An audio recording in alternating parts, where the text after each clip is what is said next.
Ne craignez pas, n'enviez pas, ne mentez pas, ne vous inquiétez pas. De la Genèse à l'Apocalypse, l'Écriture fait écho à d'innombrables avertissements qui commencent par la même phrase simple. Ne pas.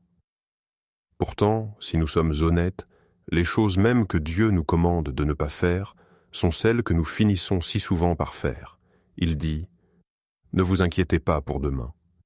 Mais lorsque nous perdons un emploi, faisons face à la maladie, ou voyons nos finances s'effondrer, l'anxiété inonde nos cœurs. Il dit « Ne convoitez pas ».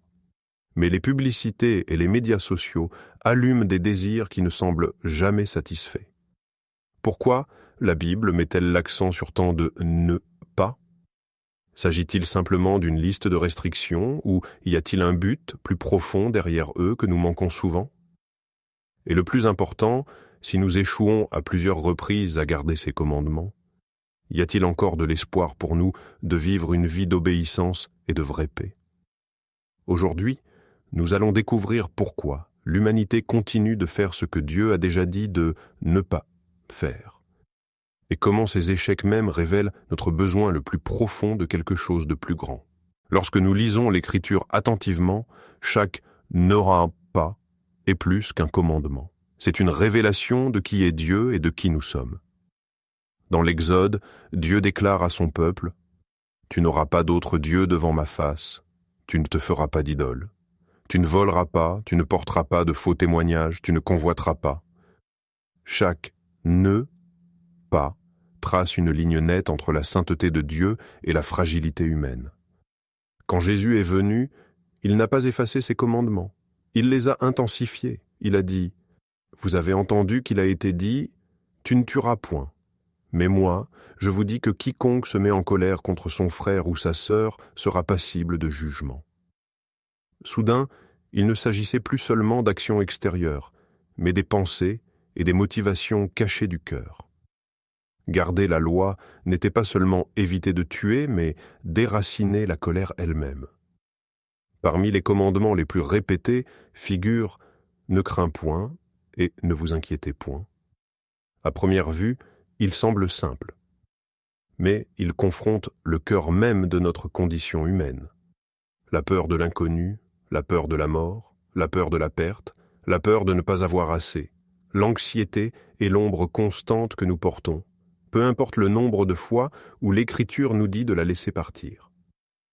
Certains savants soutiennent que les « ne pas » de l'Écriture n'ont jamais été donnés pour que nous puissions nous vanter de les garder. Au lieu de cela, ils exposent notre incapacité et nous dirigent vers le Sauveur.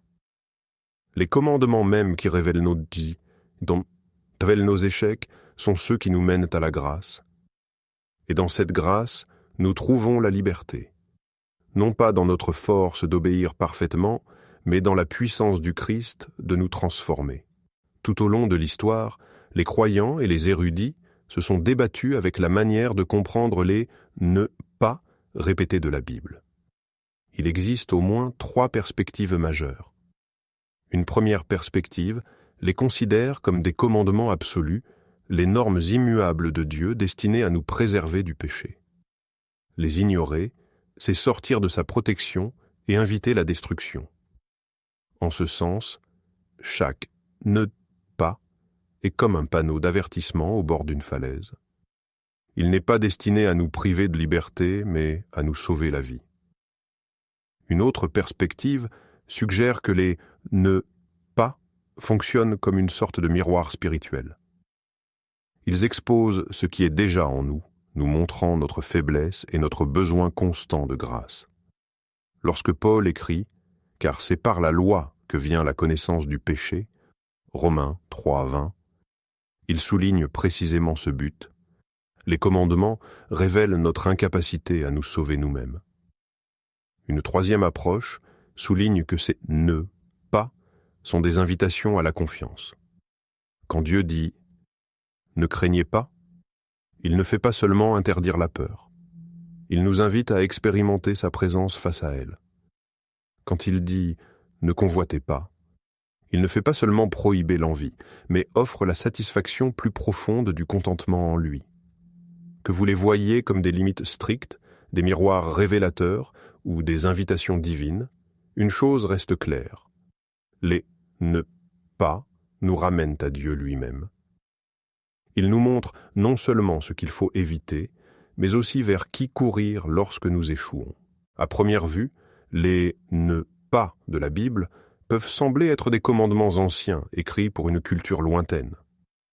Mais regardez autour de vous, et leur pertinence devient indéniable. Dieu dit « ne mentez pas ». Pourtant, dans un monde de médias sociaux, de filtres et d'images en ligne soigneusement élaborées, la tromperie est devenue presque attendue. Dieu dit « ne convoitez pas ». Pourtant, la publicité moderne prospère en attisant le mécontentement, nous convainquant que le bonheur n'est toujours qu'un achat de distance. Quand l'Écriture dit « ne vous inquiétez pas », elle entre en collision frontale avec notre ère d'anxiété. De l'instabilité mondiale au stress financier personnel, l'inquiétude domine les titres de journaux et les foyers. La peur n'est plus une intruse occasionnelle, elle est devenue le bruit de fond de notre génération. Les mêmes schémas que nous observons chez les anciens Israélites résonnent encore dans nos propres vies. Ils craignaient en voyant des armées, nous craignons en voyant des gros titres. Ils désiraient beau des idoles qu'ils pouvaient toucher, nous désirons les idoles de la richesse, du succès ou de l'influence. Le cœur n'a pas changé, seul le décor a changé. Ce que ces « ne pas » nous rappelle, c'est que la parole de Dieu n'est pas obsolète. Elle parle directement aux luttes d'aujourd'hui, levant le voile sur la nature humaine et exposant les mensonges mêmes que nous continuons de croire. Et au milieu de cette répétition, ancienne et moderne, se pose la même question. Continuerons-nous à trébucher dans le cycle de « ne pas faire mais faire quand même » ou nous tournerons-nous vers celui qui seul a le pouvoir de le briser? Alors, que retenons-nous de tout cela? Premièrement, les « pas » de l'Écriture ne sont pas conçus pour nous écraser sous la culpabilité, mais pour nous ouvrir les yeux sur la profondeur de notre besoin de Dieu. Chaque commandement que nous brisons devient un rappel que l'effort humain ne peut produire une véritable sainteté. Il nous oriente vers la grâce, non vers l'autosuffisance. Deuxièmement, les commandements nous montrent que l'obéissance ne concerne pas seulement le comportement, elle concerne le cœur. Vous pouvez vous empêcher de voler et pourtant convoiter en pensée. Vous pouvez rester silencieux et pourtant brûler de colère à l'intérieur. La vraie transformation se produit lorsque Dieu remodèle nos désirs intérieurs, pas seulement nos actions extérieures. Troisièmement, les « ne pas » nous appellent à une relation de confiance. Quand Dieu dit « ne craignez pas », il ne nous demande pas de nier la réalité, il nous invite à placer notre réalité entre ses mains. Quand il dit « ne vous inquiétez pas », il ne nous dit pas d'ignorer les problèmes de la vie, il nous appelle à nous souvenir qu'il détient le lendemain. La question pratique pour nous est la suivante. Traiterons-nous les commandements de Dieu comme des fardeaux impossibles ou comme des invitations à dépendre plus pleinement de lui? Chaque fois que vous vous retrouvez à échouer de nouveau, au lieu de sombrer dans la honte, vous pouvez transformer cet échec en une prière. Seigneur, je ne peux pas faire cela par moi-même, mais avec toi, je peux apprendre à faire confiance, à obéir et à marcher en liberté. Au cœur des nombreux « ne pas » de la Bible, ne se trouve pas une liste de règles impossibles, mais un indicateur vers celui qui seul peut les accomplir. Nos échecs répétés, nos peurs, nos mensonges, notre envie, notre inquiétude, révèlent ce que l'Écriture a toujours dit. Laissés à nous-mêmes, nous ne pouvons pas être à la hauteur. Mais l'Évangile est ceci. Ce que nous ne pouvions pas faire, le Christ l'a fait pour nous. Jésus a parfaitement obéi à chaque commandement de Dieu, non pas pour que nous puissions nous vanter de notre force, mais pour que nous puissions nous reposer en la sienne. Sur la croix, il a porté chaque fois que nous avons ignoré un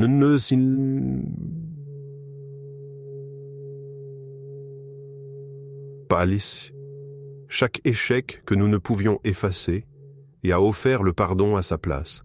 Dans sa résurrection, il nous a donné le pouvoir non seulement d'être pardonnés, mais d'être transformés. Alors, la vraie question n'est pas « puis-je garder tous les nœuds pas ?» La question est « vais-je placer ma confiance en celui qui l'a déjà fait ?» Car en fin de compte, le poids de chaque nœud pas n'est pas destiné à nous laisser écraser. Il est destiné à nous pousser vers le Christ. Et en lui, l'impossible devient possible. Le cœur anxieux trouve la paix, et l'âme coupable découvre la liberté. Si ce message a remué quelque chose dans votre cœur, ne le laissez pas s'arrêter là. Prenez un moment pour réfléchir. Avec quel ne pas de l'Écriture luttez-vous le plus, la peur, l'inquiétude, l'envie, la malhonnêteté? Portez-le devant Dieu dans la prière et demandez-lui de vous rencontrer dans cette faiblesse. Et si vous voulez continuer à explorer ces vérités cachées de la Bible, assurez-vous de vous abonner à La vérité dans la parole pour ne pas manquer les futures vidéos. Partagez ceci avec quelqu'un qui pourrait avoir besoin du même rappel de la grâce aujourd'hui.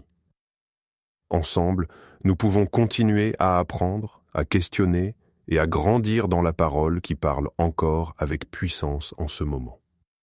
Merci d'avoir regardé et que la parole de Dieu continue de vous mener vers la liberté et la paix.